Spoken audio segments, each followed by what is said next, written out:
Hello, I'm Evan with Woo Ninjas. Welcome to our YouTube channel. Today's video is about how to add SCORM and H5P content to LearnDash.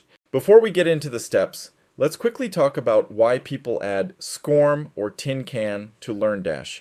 This setup helps you deliver interactive learning content using widely used e-learning standards.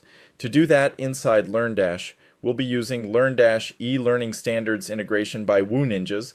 It allows you to upload SCORM packages and Tin Can xAPI content and track SCORM, Tin Can, and H5P content.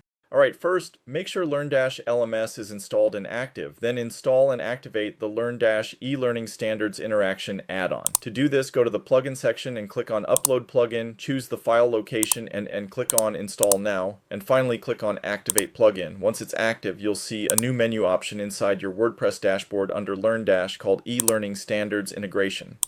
Now head to LearnDash eLearning Standards Integration. Then head over to General Settings. Here you'll see a few important options, including Display Previous Records, allow users to reset SCORM progress. These settings help you control how progress behaves and what learners can see, so make sure to turn them on. Now let's upload a SCORM package.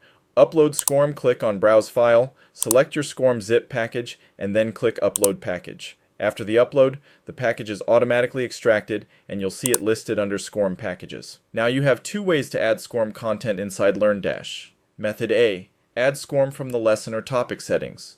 Open the LearnDash lesson or topic where you want the SCORM content to appear. Inside the settings area, enable SCORM. Choose the SCORM package you want to embed. You can also enable SCORM completion tracking to mark the lesson or topic complete when the SCORM activity completes. SCORM success requirement. If you want completion to require a success status. In this method, the SCORM player replaces the normal lesson content.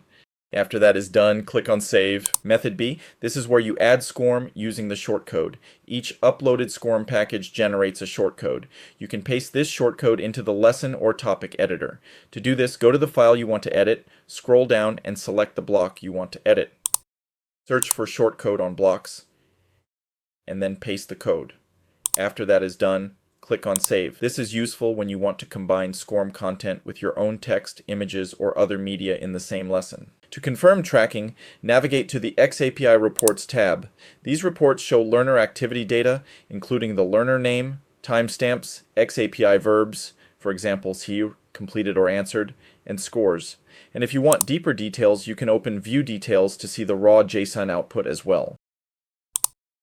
Once the add-on is installed, you can also upload and embed Tin Can xAPI, similarly, either through settings or shortcodes. But here's the key point. You should enable completion tracking only if your Tin Can package supports sending xAPI completion statements.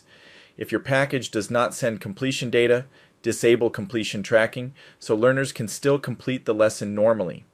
And that's it. If this video helped you, don't forget to like, subscribe, and hit the bell icon below. Thanks for watching.